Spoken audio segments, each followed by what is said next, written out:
Welcome to the Mayor classes. I hope you are doing well. आप सब बहुत अच्छे से हो और अपना काम बहुत अच्छे से कर रहे हो। सॉरी। हमने गवर्नमेंट ऑफ इंडिया एक्ट 1919 तक पढ़ लिया, फिर हमने साइमन कमीशन के बारे में, कम्युनल अवार्ड क्या है, कहाँ से शुरुआत हुई, इन सब चीज़ों के बारे में हमने पढ़ लिया लास्ट टाइम जो हमने पढ़ा था। फिर उसके बाद हमने क्या किया था, एमसीक्यू सॉल्व किए थे। एमसीक्यूज में आपने देखा होगा कि हमने ना गवर्नमेंट ऑफ इंडिया एक्ट 1935 की भी बात की थी। आज हम उसी को डिटेल में पढ़ेंगे। The act marked a second milestone towards a complete responsibility of the government in India. अब ये सेकंड माइलस्टोन था, ठीक है, कि सेकंड स्टेप था जहाँ पे पूरी रिस्पॉन्सिबिलिटी ये अपनी ले रहे थे। ब्रिटिश बोल रहे थे कि हम यहाँ पे अपनी सरकार बना रहे हैं, हम यहाँ पे इसको डेवलप कर रहे हैं, इंडिया को डेवलप कर रहे हैं, हमारे बिना तो इंडिया डेवलप हो ही नहीं सकता था, इनका ऐसा कहना था।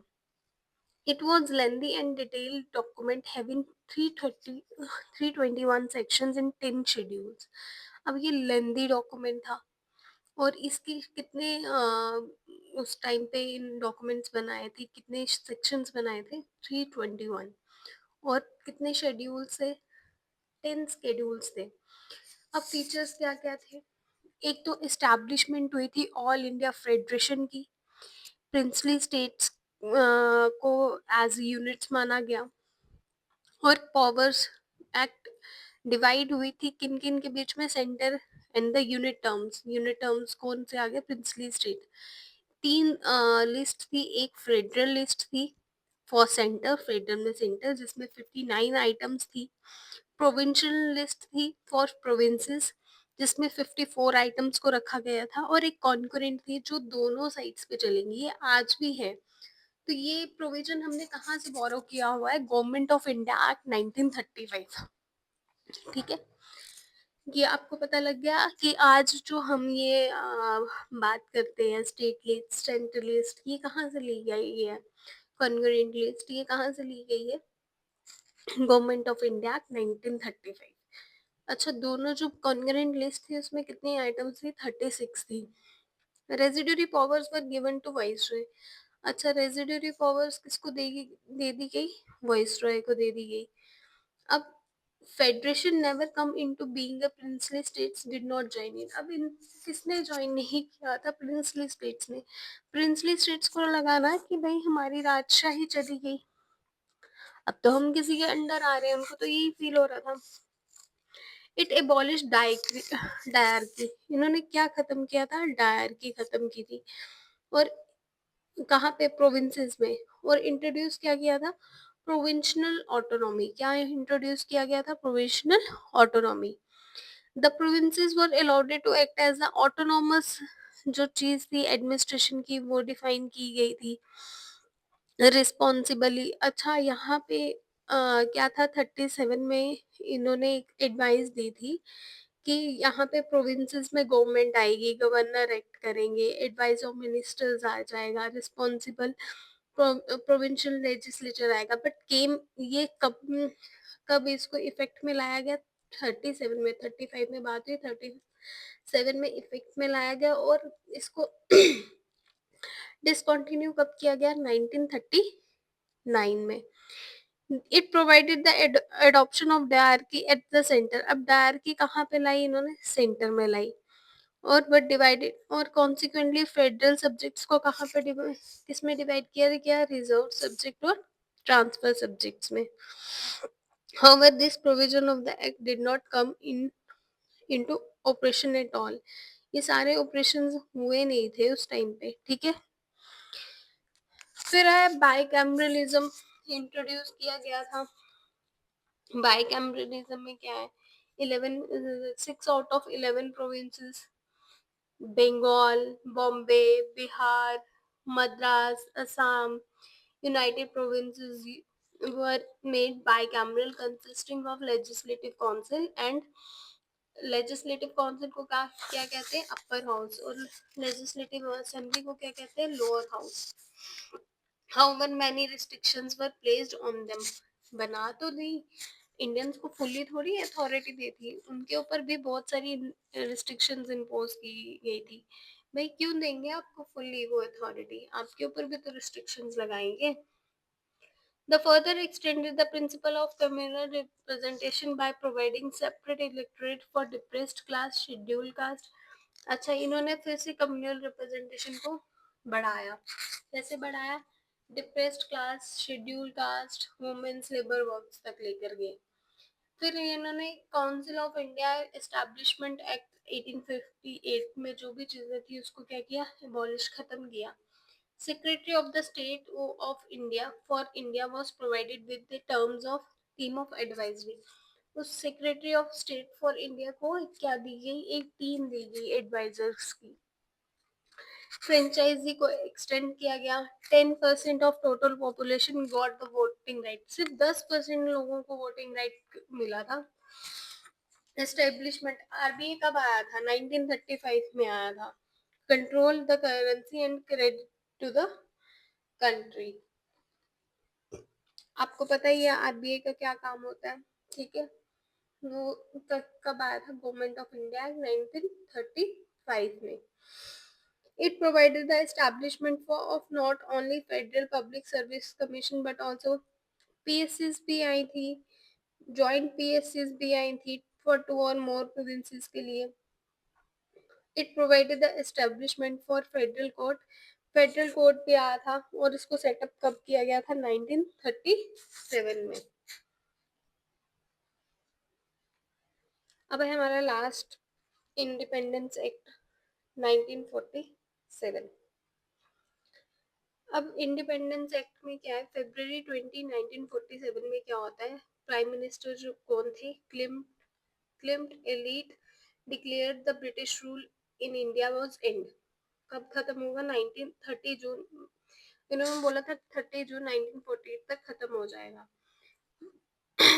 एंड आफ्टर विच, इसके बाद क्या होगी? जो ब्रिटिश पावर्स है वो हमें क्या होंगी? ट्रांसफर की जाएगी। किसको? इंडिया को ट्रांसफर की जाएंगी। बट उससे पहले क्या हुआ? मुस्लिम लीग ने डिमांड रख दी, भाई हमें तो पार्टीशन चाहिए, हमें अलग चाहिए। उनको लगता था अगर हम इनके साथ रहे, इंडियंस के साथ रहे, हिंदूज के साथ रहे, मुस्लिम डोमिनेशन, मुस्लिम डोमिनेट हो जाएंगे, ये डोमिनेट, हिंदू डोमिनेट करने लगेंगे और फिर से हम गुलाम बन के रह जाएंगे। तो उन्होंने मुस्लिम लीग ने क्या डिमांड की कि हमें इंडिया और पाकिस्तान में डिवाइड कर दो। फिर 3 जून 1947 में गवर्नमेंट ने क्लियर बोला कि अपना अपना कॉन्स्टिट्यूशन बनाओ, ठीक है। अपनी कॉन्स्टिट्यूशन असेंबली बिठाओ। इंडियन कॉन्स्टिट्यूशन असेंबली कब फॉर्म हुई थी? 1946 में। पहले 46 में ही बन गई थी। तो उन, मतलब उसके विलिंग जो बनाया था, जो भी कॉन्स्टिट्यूशन उस टाइम पे बनाया था, तो वो अनविलिंगली ब्रिटिशर्स को पसंद नहीं आया। तो ऑन द सेम डे दोबारा से 3 जून 1947 को Lord Mountbatten viceroy of India put for the partition plan. उन्होंने क्या रखा? एक पार्टीशन प्लान रखा। The plan was accepted by the Congress and the Muslim league. दोनों ने प्लान मान लिया। अब प्लान रखने का मुद्दा क्या था? प्लान में था क्या? माउंटबेटन प्लान में ऐसा क्या था कि उन्होंने प्लान रखा? उन्होंने रखा था भाई पहले आप कॉन्स्टिट्यूशन बनाओ, ठीक है। उनको लगा अब कॉन्स्टिट्यूशन बनेगा नहीं इनसे, कॉन्स्टिट्यूशन नहीं बनेगा। 1946 से तो हमने बनाना तो शुरू कर ही दिया था।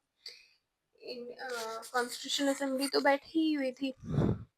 अब इन्होंने बोला अच्छा ठीक है, आप देखो कौन सी स्टेट किस में जाएगी। माउंटबेटन प्लान का ये था कि ये तो कर नहीं पाएंगे, हम फिर इनको गुलाम बना लेंगे।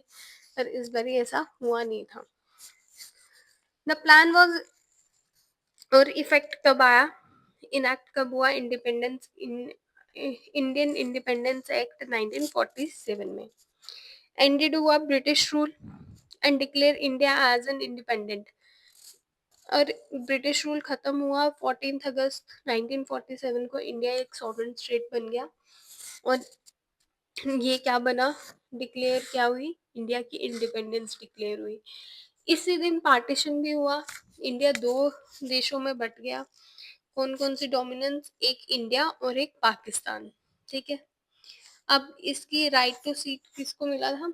ब्रिटिश कॉमनवेल्थ को, कि ब्रिटिश कॉमनवेल्थ में इंडिया और जो है वो ब्रिटिश कॉमनवेल्थ की तरफ से होगा। एबॉलिश हुआ था, वाइसरॉय का ऑफिस प्रोवाइड की थी, governor general who appointed the British king on the advice of dominion cabinet.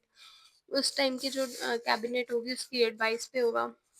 His majesty government in Britain was have no responsibility with the respect of government of India और पाकिस्तान। अब जो government majesty थी, वहाँ की जो crown था, वो कोई भी रिस्पॉन्सिबल नहीं होगा। अब यहाँ पे कौन रिस्पॉन्सिबल होगा? गवर्नमेंट ऑफ इंडिया और Pakistan. It empowered the constitution assembly of both the dominants legislative for their respective territories till the new constitution were drafted and enforced। नया कॉन्स्टिट्यूशन जब तक दोनों डोमिनेंस का नहीं बन जाता, नए ड्राफ्टेड होगा, इन्फोर्स्ड होगा, उस हिसाब से चलेगी। एम्पावर की गया था कॉन्स्टिट्यूशन असेंबली दोनों की, इंडिया और पाकिस्तान की। No act of the British Parliament passed after 15th August 1947 was extended to either the new dominance unless it extended therefore by a law of the legislature dominant। अब या तो ये act अगर parliament, British parliament में पास नहीं होगा तो ये क्या हो जाता? फिर एक्सटेंड हो जाता। इट एबॉलिश, इसका मतलब है कि कितने लोगों ने कितनी मेहनत की होगी, दिन रात एक करके, खाना पीना सब कुछ छोड़ के, कि ये इस चीज़ को एक्सटेंड ना हो। तो मतलब कितना अच्छा हमारा कॉन्स्टिट्यूशन बना है, और हम इसी की धज्जियां उड़ा के रख देते हैं। हम मानते ही नहीं है, हम मानते ही नहीं है चीज़ों को। हमने रूल्स ब्रेक करने हैं तो करने ही है, बट जो हम रूल्स ब्रेक करते हैं उससे नुकसान किसको हो रहा है? हम ही को हो रहा है। इट एबॉलिश, अच्छा, हाँ, एबॉलिश किया था secretary of state for India, transfer is function to secretary of state for commonwealth affairs. अब इधर कॉमनवेल्थ अफेयर्स को दे दिया, ब्रिटिश जो ने सेक्रेटरी रखते थे इंडिया के लिए, अब वो कॉमनवेल्थ को दे दी गई थी। proclaimed the lapse of British paramountcy over the Indian princely states and treaty relation with tribal areas from 15th अगस्त। कब से हमारे पड़ोसी देश से हमारा वो करना शुरू कर दिया? 15th अगस्त 1947 से। प्रिंसली स्टेट्स या तो इंडिया को ज्वाइन करेंगे या फिर पाकिस्तान को ज्वाइन करेंगे, या तो इंडिपेंडेंट रहेंगे। हमें आज इकट्ठे करने के लिए सबसे बड़ा हाथ डॉक्टर सॉरी सरदार वल्लभ भाई पटेल का है। वो डॉक्टर नहीं थे, आई एम सो सॉरी, मेरे मुंह से निकल गया। It provide the governance for each dominance. अब ये कहाँ से हमने जो भी चीज गवर्नेंस की उठाई थी, वो कहाँ से उठाई थी? गवर्नमेंट ऑफ इंडिया एक्ट 1945 से। टिल नाउ उसको फ्रेम किया, आज तक हम उन चीजों को मानते हैं, जैसे lower house, upper house, bicameralism, RBI आज भी है ना। It deprived the British monarch of his right to vote bills, ask for reservation certain bills, इनको अप्रूव किया गया था। Power assent to any bill on his majesty। आज मेरी थोड़ी तबीयत नहीं ठीक है, इसलिए वीडियो मुझे नहीं लगता इतने अच्छे से बन रही है। आई होप आपको मैं कोशिश जो कर रही समझाने की आपको समझ आ रही है, नहीं तो हम दोबारा एक वीडियो लेक्चर शूट कर लेंगे। अगर आप मुझे बोलते हो तो आप कमेंट सेक्शन में मुझे बता सकते हो। It designated the governor general of India and the provisional governance constitutional nominal heads of the states there were made act of the. अच्छा, अब काउंसिल ऑफ मिनिस्टर्स बनाए गए, ठीक है। गवर्नर जनरल ऑफ इंडिया को, गवर्नर्स को nominal head बनाया गया। It drop the title of emperor of India. Emperor of India का टाइटल ड्रॉप आउट करके क्या बनाया? रॉयल, कहाँ से? Royal titles of the king of England. इसको, इस एम्परर, रॉयल किंग, इस आइडिया को ही ड्रॉप आउट कर दिया गया था, छोड़ दिया गया था। डिसकंटिन्यू किया गया था सिविल सर्विसेज और reservation of post of secretary of state for India, appointments को रोका गया था। The member of civil services appointed before 1947, 15th अगस्त 1947 से जो भी सिविल सर्विसेज के लिए अपॉइंट किए गए थे, उनको डिसकंटिन्यू किया गया था। Would continue to enjoy all the benefits they were entitled to till that time. उसके बाद से जो दोबारा से आए उनके हिसाब से चला। एट द स्ट्रोक ऑफ, अब आप सबको पता है कि आधी रात को, रात के 12 बजे क्या हुआ था। 12 बजे पाकिस्तान अलग हुआ, एक, एक नई कंट्री इंडिया से निकली, वो कोई क्या थी, पाकिस्तान। 14 अगस्त 1947 को पाकिस्तान बना और पाकिस्तान आज़ाद हुआ।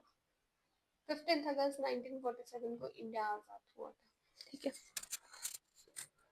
और लॉर्ड माउंटबेटन क्या थे, first governor general of the new dominion of India.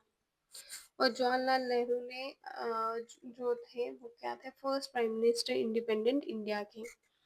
और कॉन्स्टिट्यूशन असेंबली कब फॉर्म हुई थी, 1946 में, became the parliament of the Indian dominion. ये किसका पार्ट बनी थी, इंडियन डोमिनियन का। अब जब इंटरिम गवर्नमेंट 1946 में जब कॉन्स्टिट्यूंट असेंबली बैठी थी, जवाहरलाल नेहरू क्या थे, vice president of the council थे, एक्सटर्नल अफेयर्स थे, कॉमनवेल्थ के रिलेशंस में भी थे। सरदार वल्लभ भाई पटेल होम मिनिस्ट्री में थे और इंफॉर्मेशन ब्रॉडकास्टिंग में थे।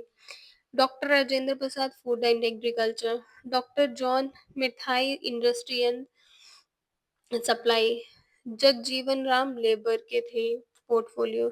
सरदार बलदेव सिंह डिफेंस में, C H Bhabha works mine and power में, Liaquat Ali Khan finance, Abu Rab Nishtar post and air में, Asaf Ali railway and transport, C Raja Gopalachari education and arts में, आई चुन चुनगिर कहाँ पे थे, कॉमर्स में, गजनफर अली खान हेल्थ, जोगिंदर नाथ लॉ में थे। First cabinet of free India में किसके पास कौन सा पोर्टफोलियो था, जवाहरलाल नेहरू तो एक पीएम थे, ये तो हमें पता है। एक्सटर्नल अफेयर्स और कॉमनवेल्थ रिलेशंस के साइंटिफिक रिसर्च का भी इनके पास पोर्टफोलियो था। सरदार वल्लभ भाई पटेल पहले भी होम मिनिस्टर में थे और इंफॉर्मेशन ब्रॉडकास्टिंग में भी तब भी थे और अब भी थे, अब स्टेट रीऑर्गेनाइजेशंस में भी थे। Doctor Rajendra Prasad food and agriculture में थे। मौलाना अब्दुल आजाद कलाम आजाद एजुकेशन में थे। ठीक है। Doctor John Matthai railway and transport, R K Shanmukham Chetty finance में थे। Doctor B R Ambedkar law, Jagjivan Ram labour, Sardar Baldev Singh defence. देख लो यहाँ पे सरदार वल्लभ भाई पटेल है, इधर सरदार बलदेव सिंह है, इनका डिफरेंस कंफ्यूजिंग वाला है। राजकुमारी अमृत कौर, देखो सरदार वल्लभ भाई पटेल होम मिनिस्टर सबको पता है, इंफॉर्मेशन एंड ब्रॉडकास्टिंग, ये याद रखने वाला पॉइंट है। Rajkumari Amrit Kaur health, C H Bhabha commerce, Rafi Ahmed Kidwai communication के थे। Doctor Shyama Prasad Mukherjee industries and supplies में थे। वी एन गडकरी किसमें थे, वर्क्स माइन एंड पावर में थे। ठीक है, that's for the end historical background of Indian constitution. Next है making of the Indian constitution, कैसे बना था। और पहले ना, इससे पहले मैं एक काम करूँगी, स्क्रिप्ट नोट्स बनाऊंगी historical background of Indian constitution के, प्लस एमसीक्यूज, जितने हो सकेंगे उतने दोबारा से एमसीक्यूज करेंगे, ताकि आपको और अच्छे से समझ आए और आप इजीली चीज़ों को समझ के इजीली कर पाओ। आगे दौड़ पीछे छोड़ नहीं करेंगे, अच्छे से करेंगे, थोड़ा करेंगे बट बहुत अच्छे से करेंगे। Okay, I I hope, sorry, I hope आपको मेरा वीडियो लेक्चर पसंद आ रहे हैं। अगर आपको दोबारा से सुनना है, दोबारा से आप चाहते हो कि मैं इस पे बनाऊं वीडियो, तो प्लीज़ मुझे कमेंट सेक्शन में बता देना। Please like share and subscribe. Bye bye, thank you.